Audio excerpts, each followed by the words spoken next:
What's up, everyone? Today we're going to break down the epic heroes in Season 4 and give them some grades.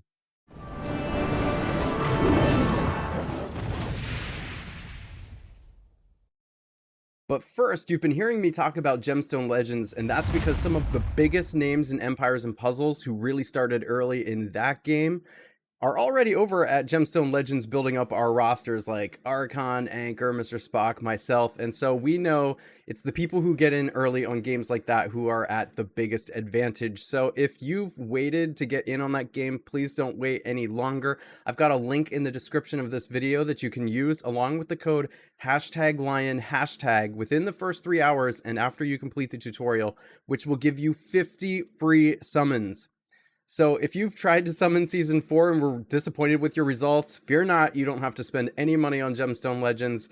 Just pop in there, do those free summons, make sure to leave yourself enough time to do that so you can take advantage of that. You're really going to start off on the right foot there. And I'll see you in Gemstone Legends. Now, let's talk about the heroes in Empires and Puzzles for Season 4. As you know, Empires and Puzzles has done a really good job at creating game modes where you can use all of your heroes now. So it's really important to have a strong base of 4-star heroes in addition to 3-star heroes. So the Epic Hero review is going to be good for those of you who are mid-level players or those who are looking for how to build stronger tournament teams. Now, first up, we have Tatuk, who is a green 4-star hero, monk class, and of course part of the Underwild family. And I'm not going to go through all of the Underwild family benefits here because I did that in my other video with the legendary heroes, so you can read the skill there on your own, but it is a pretty good one if you have multiple heroes in the Underwild family on the same team. The passive ability for Tatuk is special skill damage reduction. Received damage is reduced by 20% for the first 3 times this hero receives damage from special skills. And that's a sneaky one that people are going to forget about. They're going to wonder why Tatuk's living so long. And it's because of this particular passive there. And because of how fast the game is, those first 3 times this hero receives damage is probably half the game, potentially. The attack is 663, defense 667, and health is 1241. These are all really good stats for a 4-star hero. The only thing I think going against Tatuk is that he is average speed, but let's take a look at the special. Crippling Grapple, which I really like.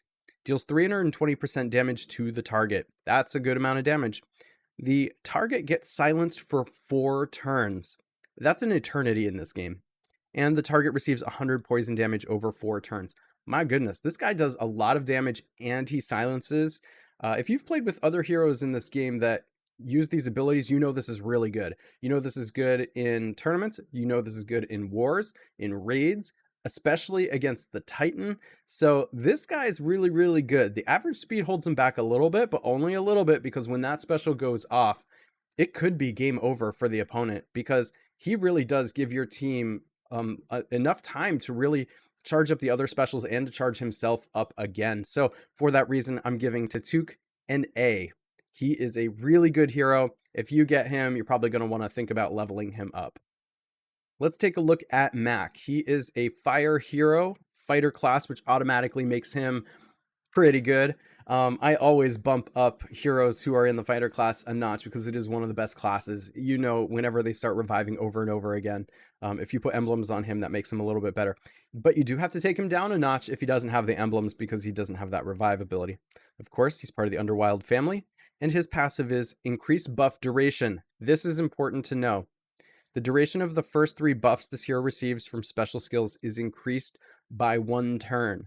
Now, why is that so important? It's because of the special that he has. But first, let's take a look at the base stats. 646 attack, 686 defense, and 1247 HP. So he is a tough guy. He'll stick around. Now, his ability here, Halfling's Wit, his average speed. The caster and nearby allies counterattack with 125% of the damage received for 4 turns. The caster and nearby allies get plus 25% attack for 4 turns. So we've seen heroes like this before at 4-star, like Cyprian and Boral, but he's better than them. He's better than them because of what's going on with that passive ability. So the 4 turns turns into 5 turns. That's just an eternity. That's an eternity in Empires and Puzzles. So those buffs are going to stick around. And This is a really good hero for the buff booster tournaments because it's giving him 2 buffs. And not only that, I mean, it's like when you get the attack buff and you get the buff booster buff, gosh, this guy's going to do a ton of damage, and it sticks around for a while. So here's the only thing though that Mac really has going against him, and that is that, as we've experienced with Cyprian and Boral, you can't use them everywhere. This is not necessarily a great hero to take on offense in raids and war and things like that. You can, but he's not too aggressive. There is one thing I want to point out about these counterattack heroes that's kind of unfortunate, and that is that it depends on your team taking damage in order to deal damage. And you don't want your team to be taking damage, because if your team's taking damage, it's dying.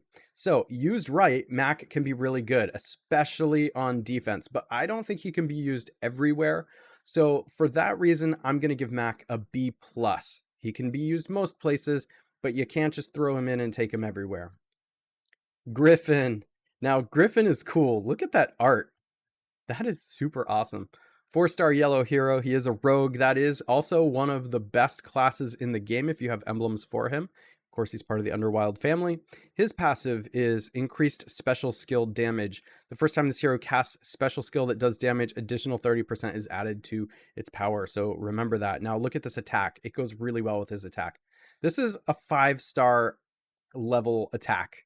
Like, I mean, the season 1 5-star heroes do not have an attack that looks like this. This is absolutely insane for a 4-star hero. And the defense is not terrible. It's lower than you might find with some other heroes, but it's not terrible. And 1109 health. So he has a little bit of a glass cannon. The defense is a little bit lower, and so is the HP. So you really need to consider putting those emblems on him.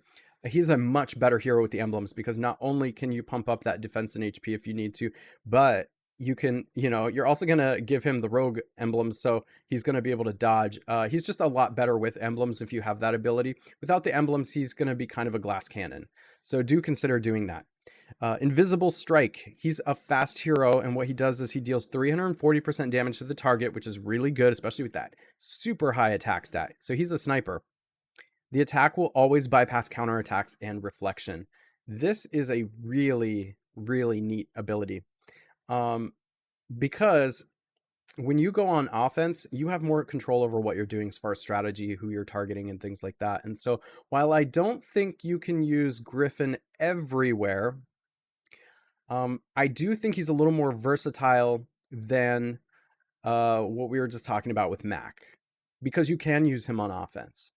You can use him on defense as well, because he is a sniper. He can just sit in the corner, whether the offensive player has counterattack or not. He's doing a ton of damage. He can just sit in the corner, and especially if he has rogue emblems, just never have damage done to him. So basically, a lot of times on defense, the value passing counterattack's not going to matter at all, but he's still going to be good. So I do think that on offense, he's a particularly good hero. You're going to build around him to try and keep him alive, of course. And then if you go against any of those heroes that counterattack, and my gosh, like, this is a great hero to give emblems to and take against Ursina tanks or even Ursina flanks. And you could put other like passive yellow heroes with it, like healers and stuff like that, who don't do direct damage, and you can always be using Griffin to snipe them out without taking that counterattack damage. So I am pretty high on Griffin, although he doesn't meet my standard for an A, because an A for me is a hero that bar none you can use absolutely everywhere, take full advantage of the special. It's great on offense, defense, titans, and things like that. And that's not necessarily the case with him, but it almost is. And he's a little bit more versatile than Max, so I'm going to give Griffin an A-. He is a good hero. He's a little bit niche. You're going to have to use him in a way that you can plan your attacks. Rakamush is up next. He is a barbarian, which you see a lot with fire heroes, which is kind of interesting. Also Underwild family, and the passive is decrease ailment duration. Duration of the first 3 status ailments this hero receives from special skills is decreased by 1 turn, so that's a pretty good protective factor. The attack, again, is very high for a 4-star hero. This is into 5-star range. Then the defense is 658. That's all right. HP is 1147. So we're seeing it's not quite as unbalanced as Griffin was, but still he leans a little bit more on the glass cannon side where he deals a lot of damage, but you do have to work on protecting him a bit. He has a special blind rage, fast speed. He deals 200% damage to all enemies. Each hit has 50% accuracy. So that's kind of interesting because he is going to hit everyone, but he might just miss. And it's going to be coin flip, right? This mechanic is one of the ones that just drives people absolutely mad in this game, by the way. With the accuracy stuff and like when you have a chance to miss, feels like you're always missing. I think everybody feels like it misses more than the 50% it says. So beware of that. It's just a psychological thing. It is going to be 50% over the long run, but I guarantee you this one's going to drive some people crazy and they're going to think he's bad because they're going to think theirs misses like 80% of the time, but that's not true. It's just the way psychology works. The second part of the ability, all enemies receive 180 bleed damage over 4 turns. This effect stacks with similar effects. So, you know, as far as I'm reading this, the bleed effect doesn't miss, and that's a pretty good amount of damage against 4-star heroes. So you do that 180 bleed damage along with the potential for some direct damage as well. Remember, this is a fast hero that's hitting everyone and possibly hitting everyone multiple times because of the direct damage and the status ailment. So this is a really good hero. I'll tell you what, people are going to underrate him because, I mean, at first he looks awesome. So people are going to take him out and start playing with him. And then they're going to feel like he misses all the time and then think he's bad. But no. This guy is going to do a ton of damage. So I'm going to rate Rakamush as an A because of that. But I'm going to tell you, he is going to get some hate for that ability to miss, because people remember the negative things more than they remember the positive things, and he is going to mow teams down, but that miss ability is going to stick in some people's minds. So you're probably going to see me rate Rakamush a little bit higher than some people think down the road, but you just have to get through that psychological part. This guy is an A. And lastly, we have Xyla Lee, who is also a rogue. The classes they're putting on these Season 4 heroes is just really, really good. Blue Underwild family, and the passive is increased special skill damage. First time this hero casts a special skill that does damage, an additional 30% is added to its power. So the attack is more normal for a 4-star, although it's still pretty high. It's 677. The defense is 652, and the HP is 1234. The special is fast. Fishbone Blades deals 185% damage to the enemies on the edges of the enemy formation. If there is only one enemy alive, the damage is doubled. The enemies on the edges of the enemy formation get negative 34% defense for 3 turns. All right, guys, this is basically Jabberwock, but actually a little bit better as a 4-star hero. So, you know, of course, Jabberwock with emblems is going to be better than Xyla Lee, so you wouldn't like take your Jabberwock out and put in Xyla Lee. But at the 4-star level, there's something that makes Xyla Lee a little bit better than Jabberwock, and that is that defense down. It's better than the poison. Defense down is one of the most powerful effects in this game. And so, man, if you get Xyla Lee for the 4-star tournaments and things, you're going to want to level her up. And if you do have the ability to put emblems on her, it just makes her even better because she's going to survive there. You probably want to fit her in the wings of your defense. Potentially. I mean, she can work in the flank too, but like this is typically a hero you're going to be looking to put in the wings, and probably pair with at least one other hero that does area of effect damage to take advantage of that defense down. So this is a fantastic hero. I'm really excited about this one. So I'm going to go ahead and rate her an A because of that. We know how Jabberwock works. And Jabberwock is pretty insane, and she may be better as a 4-star hero. So, bar none, she's an A.